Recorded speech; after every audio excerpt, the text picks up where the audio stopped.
I've been looking for a house with no walls or no whispers, no hiding places, no secret sister. Been looking for a house that won't shelter a lie, no tear-stained past or reason to cry. Greetings and welcome to Empowering Women Everywhere.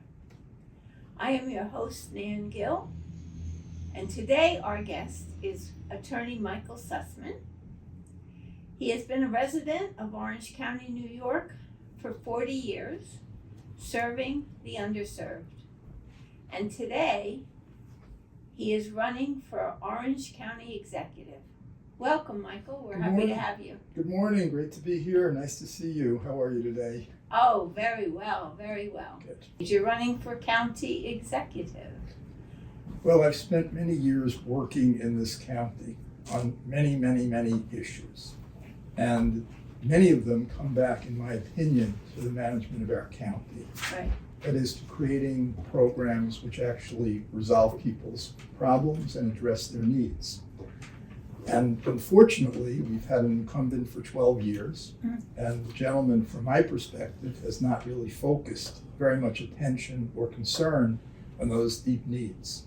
So having given thought to what I might do, I decided the best course was to try to put together a slate of people who would run for the Orange County Legislature, run for town boards, run for district attorney, and let me run for county executive with that kind of slate, people all over the county, and see what we could do to move the county forward. Well, you've had a very successful career as an attorney here in Orange County. I mean, you have a massive practice and you're known all over the world as a fighter for the underserved. So how do you have time to do this? Well, I decided in January to stop taking new cases and Okay. to focus on the cases that I then had, which was, as you suggest, quite a number. But by not taking new cases, I've been able to start an organization called Orange County Cares, the focus of which has been the tremendous deprivations that are likely to occur in our county to our people through the programs of Mr. Trump and those working with him, including the current county executive, who's a major supporter of his. And in that process, I've met many people and we've started the campaign, and the campaign is off the ground now, and I expect to spend the next 5 months avidly campaigning for this position, meeting as many people as I can all over the county, listening to them and explaining my views on the myriad of issues that we face. So it is a balancing act. Your question is right. It's not simple, but I think it's necessary at this point to try to reform a Democratic Party which for 60 years has been in a very distinct minority in the county, despite the fact that 17,000 more people in this county are registered as Democrats than as Republicans. What areas are you focusing on? What different committees have you formed? Well, the Orange County Cares committees are somewhat separate from the issues that I expect to work on in the county, although obviously there's a significant overlap. One of the major problems that we're having in the county now, we've had for a very long time, is how do we define economic progress and development in our county? Right. Is it through more warehouses, which is what the current administration has supported in communities like Montgomery, now in Wawayanda, next in Deer Park, a kind of corridor of warehouses which significantly change the rural character of our county, create a lot of pollution, a lot of congestion, a lot of concerns, and of course pay wages which really are not consistent with what you need to live in our county. Right. So I think the first issue for me and for our people is what kind of county do we really want in the future? Do we want to be an arterial county where we're basically passing trucks and product through and all the consequences of that? Or do we want to focus on what we have as a comparative advantage, which is our beauty, our agriculture, Right. our ecotourism, and of course rebuilding our cities? Now, how do you feel about the arts in this county? I mean, Very strongly. we have so many, theatrical companies and artists. We have Orange County Arts Council. We have so many things, and the support that we're getting now, the administration has cut a lot of the support for the different areas. No, I feel very strongly about that. My wife has been a master electrician and lighting designer for more than 30 years, going on 40 years probably, and more than 40 years even. She's going to be upset that I said it, but it's true. Our children, a number of our children are artists. We have 7 children, and several of them are deeply involved in the arts. One is a union member who works at a major production company in Orange County. Others are active artists. And I like to sing, but I wouldn't consider myself an active artist. But the point remains that you're right. And the fundamental issue, again, is how do we prioritize what's important to our people? We have a lot of focus on athletics for youth, but we have many young people who are interested in the arts, who don't really have a place for that. At one point, we had the Sugarloaf's Performing Arts Center in Sugarloaf, and we had a wonderful couple there.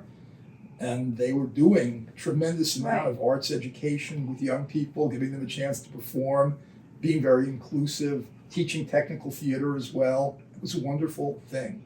That dissipated because the place was sold and it's never been recreated. So there are all sorts of opportunities.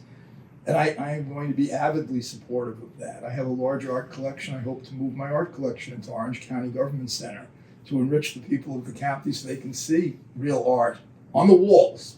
But apart from that, yes, performance spaces, and utilizing and supporting artists. It's hugely important to the soul of the county and frankly to the economy of the county, because it's a huge attraction when you have venues that are promoting artists. People come, they eat out, they do other commerce in the county. So it's not without relevance to what we were before speaking, which is the economic piece. We have the Orange County tourism, which helps with that and brings people in. It does, but there's not enough to bring them into in a certain way. And this could be something beyond Woodbury Commons and West Point.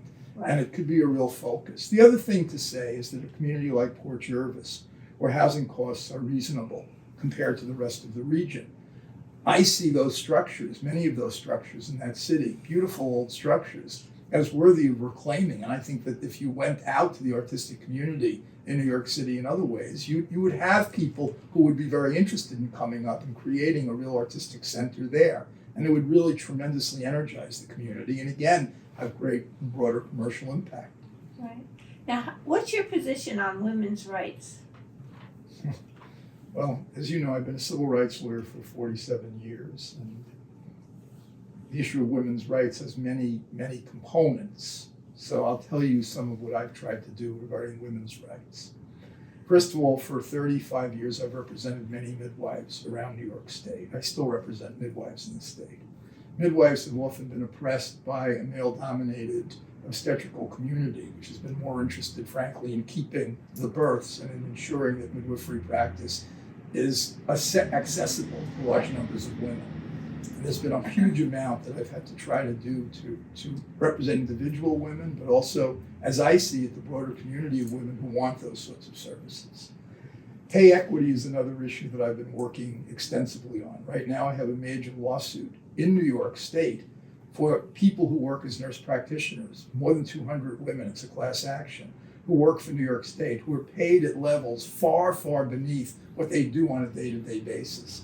Pay equity is a huge issue. I've also done pioneering litigation since the 80s in sexual harassment, because many women at the workplace face sexual harassment. And I know Donald Trump's answer to that was to say to his daughter, find another job. My answer to that is make those who engage in this practice or condone it pay substantial damages to people who are really suffocated and affected by that, and whose lives have been detrimentally affected. So I spent a lot of time on quote unquote women's rights. I don't necessarily define it as that because I think that these are basic human rights. I don't think anyone should be sexually assaulted or harassed at a workplace. I recently worked on a case for a woman in this county who at a restaurant was essentially raped when she came to work. I mean, this sort of behavior is disgraceful and sickening and affects all families, in my view, because it limits what people feel free to do. Right. And it creates constraints on them and, of course, impositions on them. So I have a very strong regard for that. My wife is certainly a person who's been a pioneer in her field. You know, she was a master electrician and a lighting designer who was one of the first women who lit major rock and roll in the country. And she certainly told me what I would call harrowing stories about her own experiences as a woman. Our 4 daughters are all active in different ways and have faced various barriers, frankly, based on this. So I appreciate it, and I think that the society has to be much more sensitive. Fundamentally, though, again, in terms of county, what can the county do about this? First of all, employment practices. Right. But second of all, childcare. And there's a dearth, a limit, a very significant limit on the number of childcare opportunities available in the county. That too disproportionately affects women and their ability to enter the workplace feeling safe, that their children are safe. Right. And we have to address that. We haven't addressed that. We've given lip service to it, but we've done almost nothing as a county to try to facilitate that. There's a lot of policies, in other words, that we have to explore that will make women's rights more actual and less theoretical. Well, I'm feeling very comfortable with getting you into the seat of county executive because, we really need that for women. We've been, now faced with a lot of feedback and backlash and whatever for what we want to do. Well, women's history, like the history of African American people, like the history of any oppressed group in our society, is now being eliminated from our educational systems systematically, whether at West Point in our own county, in our local school districts, or beyond. That's a tremendous disservice to everyone.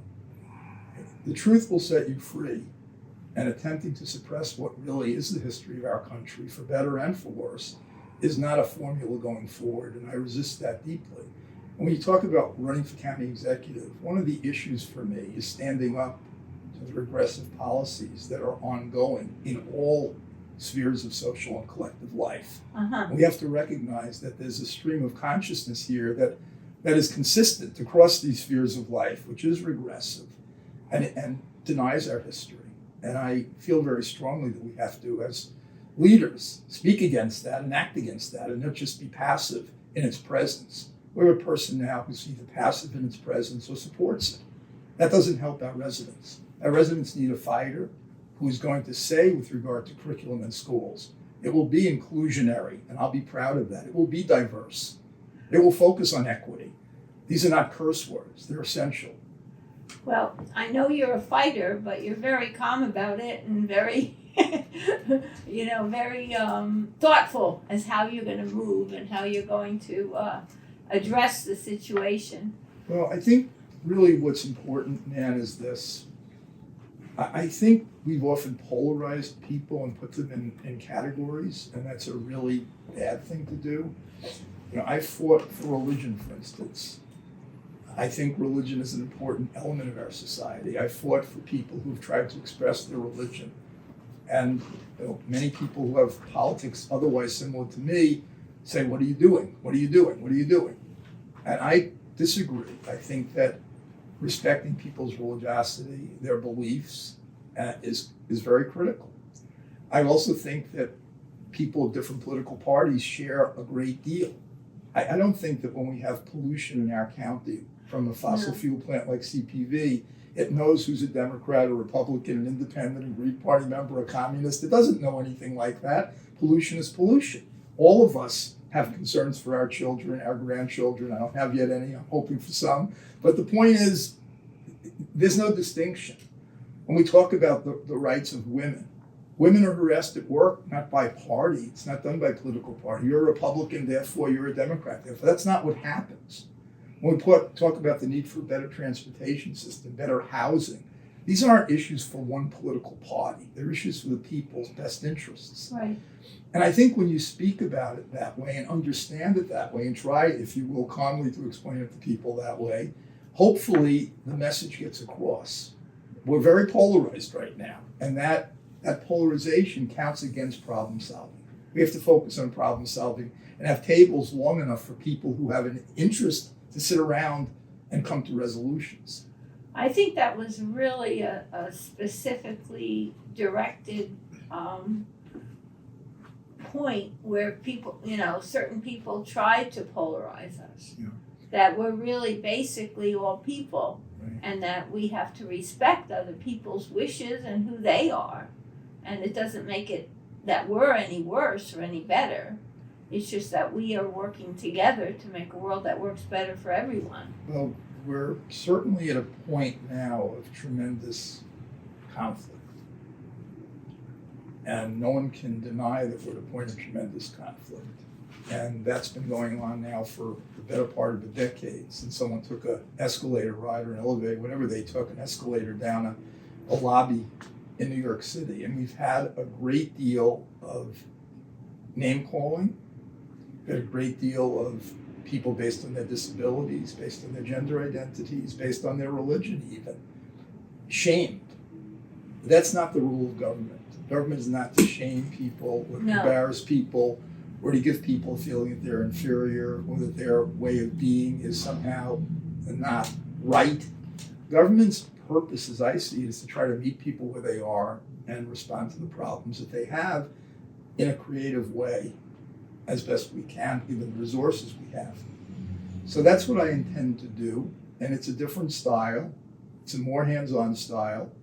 I'm a person who, while I'm not necessarily a micromanager, I do believe that it's my responsibility to know what's going on and to work for the betterment across the broad range of our communities, because our communities are very broad. This is not a uniform county. It's a county where you have the city of Newburgh, the city of Middletown, the city of Port Jervis. You have many rural areas. You have many more suburban areas. You have religious enclaves. You have a lot of things going on here. And you can't just have one mindset. You have to be able to adapt to what the needs are and try to find what's common and move forward. Now, do you think that the county executives should focus only on county issues? Well, I think it's impossible to do that, honestly. We have questions here related to funding that we receive from the state of New York, funding we receive from the federal government. We have program responsibilities. Just to give you one example, the county is responsible for early childhood education of children with disabilities. It's called the Early Intervention Program. That's a program that we are responsible for funding. We get some state funds for that. We have to pay some county funds for that. School districts don't educate children between 18 months and 4 years of age who have disabilities, but they're entitled under federal and state law to an education. So that's an issue which is a county issue, it's a state, it's a federal issue, it's obviously a personal issue. How is your child being educated?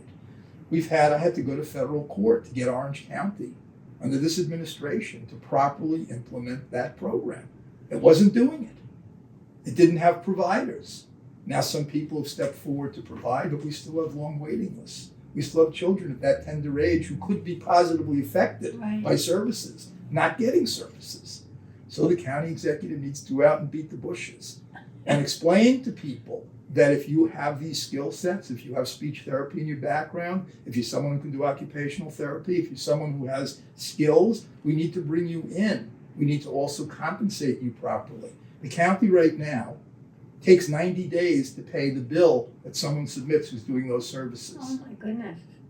Well, it makes it very difficult for people to have businesses, to expand those businesses. These are things that have to be addressed so we can fulfill our responsibilities. Okay, so the current federal administration is cutting a lot of programs. What can the county executive do about the policies he is implementing? Well, here's one thing he or she should do, which is to rally county executives around the state, around the nation, again, regardless of political party, and make very clear the types of impact that are going to be happening. We had a State of the County address 4 weeks ago by Mr. Newhouse. Everyone can watch the address. He talks about how tariffs may have a bad impact on building costs. That's his only reference to the very significant budget cuts, which will affect veterans, which will affect the elderly, which will affect children in schools, which will affect housing and housing programs, which will affect basically everything. There's no thoroughgoing analysis, which he provided. There's no strategy. What are we going to do? And we have a $220 approximately $1 million rainy day fund in Orange County. Those are taxpayers' dollars and monies from Valley View, which is our nursing home, which the county has combined, taken into an operating fund, and put in this surplus. Okay, it's a surplus. Wonderful. It's a general reserve. What are we doing with the reserve? Right. Well, in July of 2023, there were tremendous floods You may remember them in Highland Falls and Cornwall. Many people literally had significant damage. FEMA said, you don't qualify. The county did nothing with its rainy day fund in the presence of a monsoon. And I'm afraid that we now have another monsoon coming of a different sort with these declining supports, as you mentioned, for programs. And again, the county is not poised to do anything about it. In fact, regarding housing, we have tremendous housing needs in the county. The county's had no housing policy, and the county is not prepared to deal with the effects of cutbacks in federal support for housing. We have to be prepared for that. So some people say that you're a little on the liberal side. Yeah. What does that mean? Well, I think, again, we've pigeonholed people, and we do that on a day-to-day basis, and we say you're this or you're that. And my feeling about it is this. We need to try to solve problems. We need to try to sit at a table, wherever we come from, whatever our backgrounds are, wherever we may start ideologically in terms of where our heads are. We need to sit down, and we need to have conversations about whatever the issues are. We have 46 brownfields around the county right now. Is that a liberal issue? Is it a conservative issue? Is it a Republican issue? Is it a Democratic issue? Now, explain what a brownfield A is. brownfield is an area which has significant levels of toxicity, toxic chemicals that have been, for whatever reason, stored there over a period of time. How many do we have? 46. They're all over the county. I issued a report about this in 2016 and 17, and none of them really have been seriously remediated since then. The county administration's done nothing about it. The DEC has done nothing about it. County executive needs to be out there saying, we have to remediate these. Okay, we have to do something.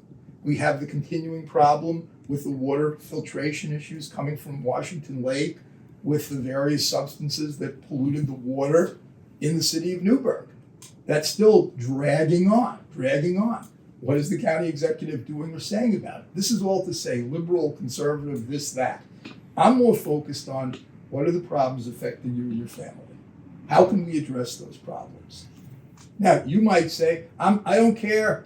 I don't want to address those problems. I'm a conservative. I don't think government should be involved. Okay, that's your opinion. That's fine. I don't have that view. I have the view that we have a government for a reason, which is to address the issues that people face. Right. We raise taxes to address the issues people face. That's what we're doing. So it's not a question of abdicating that and saying, okay, forget it. We don't have a government. We do have a government. Now, what's the government supposed to be doing? We have transportation needs in this county. Yeah, we People do. can't get to work. People, disabled people tell me we don't have appropriate transportation. Well, we've had an incumbent in office for 12 years. What's happened? Essentially, little or nothing. We have an MTA. You heard about the congestion pricing, people complaining about congestion pricing. The MTA board is the board that instituted that. Guess what? Orange County has a seat at that board. The county executive is supposed to appoint someone to be on the MTA. For 2.5 years, this county executive has appointed no one. Oh my goodness. So during the entire discussion about congestion pricing, where's Orange County's voice been? Nowhere.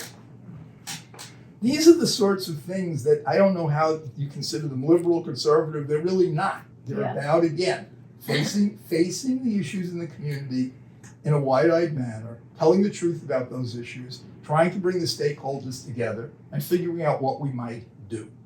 In as unpolarized, rational, as you use the word, calm manner as we can. That's not been going on. MichaelSussman, bringing people together for the good of the county. Well, that's the objective, and it's not me alone. As I said at the beginning of this conversation, we're running 19 candidates for 21 legislative seats. The only time in 60 years we had a Democrat as county executive, which was between 1990 and 93. The Honorable Mary McPhillips was our county executive. At that time, 18 of the 21 members of the county legislature were Republican. She couldn't get a thing done. So it's going to take more than MichaelSussman. MichaelSussman is not the hero. We have to get a group of people together, and we've done that, who are interested and willing to help move the county forward and use the government for that purpose. And this is well beyond vested interests. We haven't talked at all about the corruption which has gone on in this county. It's been awful. The pay to play has been awful. We're going to eliminate all that. That's not the way we're moving forward. I'm not there to enrich myself. I'm not there to enrich my friends. I'm there to try to serve the common good of the county. Well, that's what happens when you get in a situation where you don't really need anything and you want to give back to the community. Well, we all have needs. You talked about some of them earlier. Beauty, love, community. The arts meet great needs. I have lots of needs, but I don't have a need to use the government to feather my own wealth or my own position. That's not the point. The point is government is there to serve the common interests of our people. And it's defining those common interests, understanding how that we can do that. That's what's important. But you have to engage. You can't be above it. I'm not a person who's ever been above it. That's not, for me, the interest. I want to be in the middle of it. What do we need to do? And also the analytic process, the thought process. We have to be thinking about creative solutions. They're not just going to come out of the sky, in my opinion. They're going to be worked on, crafted, and then implemented. The other thing, you can't be too rigid. You have an idea, someone may have a way of improving your idea, right? But you have to engage in that discussion. If you're not engaging in the discussion, how are you going to know that?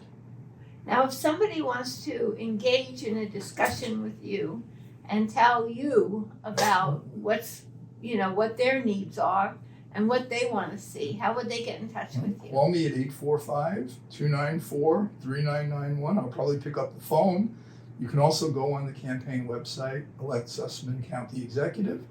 You can come on Facebook, where I am. I have a site. We also have the Orange County Care site on Facebook. There are plenty of ways of interacting. So you can find me. I've been very visible for a long time in this county, and I'm still as visible. So I'm here. I'm here at 1 Railroad Avenue in Goshen. If you need to come by the office, come by the office. Probably should call in advance just to make sure I'm here. But I'm happy to hear what you have to say. And on that, I just want to say one last thing I think is important. Correction officers in our state were faced with intolerable work conditions earlier this year. Yeah. They were being told they had to work 18 hours a day, sometimes 24 hours a day, without breaks. People who were on medical leave were told that if they don't report to work, they're going to be fired, and a number of them were. Pregnant women who couldn't report to work were being fired because they didn't report to work. Now, I came to the defense, if you will, of these correction officers. I went to Albany. I helped stage a rally. 4,000 came. I was surrounded by all the Republican senators in New York State. Here's the point. You don't advocate for people based on their political party. If a person with a disabled children comes to my office, and over the last 40 years many have, and say they need some kind of help, you don't say to them, what party are you from? Do you? What political party are you from? Give me a contribution and I'll help you. No, that's not what you say. You say, how can I understand your problem? What can I do to help you, right? That is the spirit that we have to bring to government. Yeah. And one group can't be set against another. If your correction officers can't really function because they're overtired, they're overstressed, that's going to hurt your inmates, right? If you don't have enough correction officers, the inmates can't go to program. They can't advance themselves. They can't get education. So it's not one against the other. It's the working together. And it's this set-off theory that's wrong. You're not against me. So I always say, we can never have too much art. We can never have too much music. We can never have too much beauty. We never can. We can never also have too much cooperation. Right. Too much feeling of community. It's impossible. It really is. So we don't have enough of that. And I'm bound and determined to try to bring those values to this race and to this function. Well, thank you so much, Michael, for all your work, all your concern. Thank you. And we look forward to serving you in your new endeavor. Well, I'm going to be serving you, but it'll be nice to work with you and others. And I know that there are many committed in the county to a different way, a more inclusive way, a more participatory way, and a way that doesn't create a us versus them mentality. So thank you for having me on, and I appreciate it, and good luck to you and all your work. Thank you so much.